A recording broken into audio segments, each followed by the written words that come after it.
It's a beautiful day here in Belgrade, and we're off to Republic Square to see some of the city's famous statues and buildings. Belgrade is a great city for walking around and enjoying the sights. The city centre has an incredible diversity of architectural styles. There are neoclassical buildings, Gothic Revival style buildings, and a lot of Neo-Byzantine architecture. There also seems to be an important tradition of statue building in Belgrade. There are statues all over the city, not only in important locations, but also on small side streets and in almost every park. On the first day of our trip, we went to Belgrade Zoo. There was a really impressive selection of animals, including some we'd never seen before in real life. Renee's favourite animals were the servals, a type of African wildcat. They were very cute. We got to the zoo in the late afternoon. We read on Google that it was open until 7 p.m. However, not long after 5 p.m, we realised that we were the only ones left in the zoo. We didn't think much of it until we tried to leave about an hour later and found that the gates had been shut and we were locked inside. Thankfully, there was still someone in the cafe, so we were able to go through there and get out. Although we went at the beginning of December, we saw very few Christmas decorations during our stay. This is because the vast majority of Serbians are Eastern Orthodox Christians. In the Eastern Orthodox Church, Christmas is celebrated on the 7th of January, rather than the 25th of December. What's more, Christmas is still very much a religious celebration in Serbia, and public decorations and Christmas trees are not very common. There are lots of impressive churches in Belgrade, and with many having onion domes, they look very different from the churches you see in historically Protestant or Catholic countries. The most impressive church we visited was the Temple of St. Sava. It is a large, open building with the walls and ceiling completely covered in splendid gold-coloured mosaics depicting Jesus and scenes from the Bible. We went to the National Theatre to watch a ballet. It was an adaptation of the beloved Yugoslav film Who's Singing Over There? This dark comedy follows a group of colourful passengers on a bus journey to Belgrade in 1941. They finally arrive in the city, only to be caught in a Nazi air raid which kills all but 2 of them. It was a funny and moving ballet, performed by talented and enthusiastic dancers, and it was great to be able to watch it in such a beautiful environment. Serbia has some of the highest rates of private gun ownership in the world. As such, there are lots of shooting ranges, and we decided to go to one of these ranges to test our skills.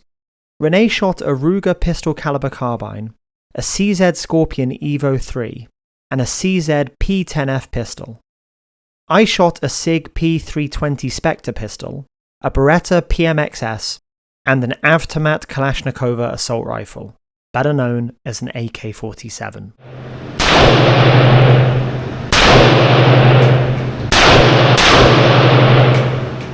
It was very, very cool. On the third day of our trip, we went to visit another city called Novi Sad, which is about 80 kilometers or 50 miles north of Belgrade. There is a high-speed train between the two cities, so we got there in less than 40 minutes. With pastel-coloured buildings and Baroque architecture, parts of Novi Sad feel more Central European than Balkan. It's a relaxed city, full of churches from different denominations and has lots of cafes and restaurants. Whilst there, we visited the Gallery Matisa Srpska, which is one of the largest and oldest art galleries in Serbia. It had an incredible collection of paintings covering many different eras and styles. My favourite was The Wounded Montenegrin by P. Jovanovic. It depicts a young man wounded in battle in the Montenegrin-Ottoman War. I really like the painting's use of light and shadow and the expression on the men's faces, some lamenting, some stoic. Serbians seem to love meat and dairy products, and so we ate a lot of both. We had cured meats and cheeses every day for breakfast, and in the evening we tried various local dishes, like chicken breasts stuffed with ham and cheese, and cevapi, which are grilled minced meat fingers. We were recommended a food called burek, which we ended up eating almost every day. Originating from Ottoman cuisine, it is a pastry made with flaky dough and filled with meat, cheese, or spinach. Another influence of Ottoman cuisine is the traditional Serbian coffee. As far as I can tell, it's identical to Turkish coffee.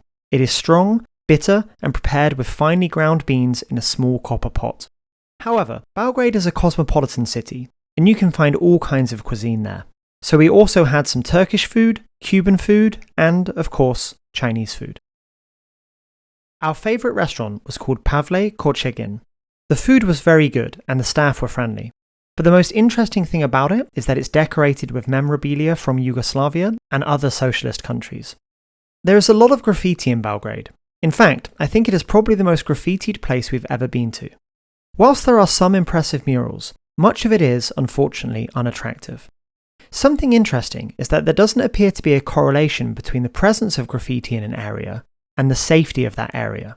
Graffiti can be found across Belgrade, including in the very safest parts. Thankfully, Belgrade seems to be a very safe city in general. Large European cities today often suffer from high levels of violence, pickpocketing, and organised begging gangs.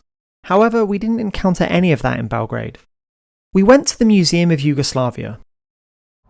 This is a statue of Marshal Tito, the former leader of Yugoslavia and one of the great political figures of the 20th century.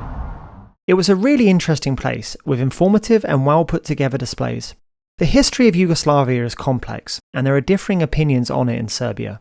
And so it was interesting to see the information in the museum presented in a fairly neutral way.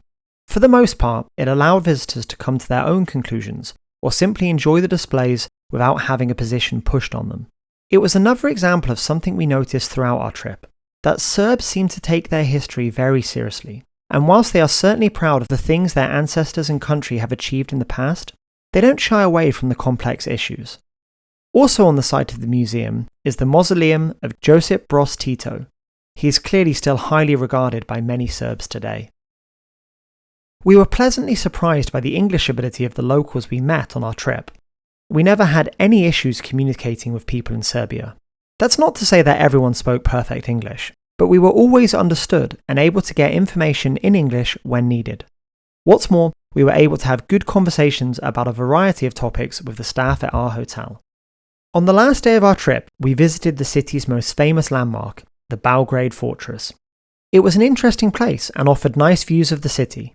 But, being high up and as it was December, it was very cold. There is a military museum in the fortress, which we decided to go in.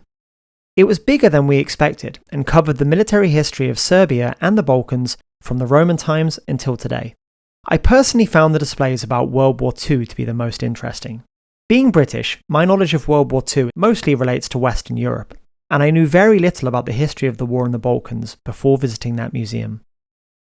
We had a great time in Belgrade. However, our trip was not only enjoyable, but also educational. Throughout our stay, we felt as if we could hear Serbia's long history echoing into the present. And so, despite being there for just 1 week, we feel like we really learned something about the country's history and culture.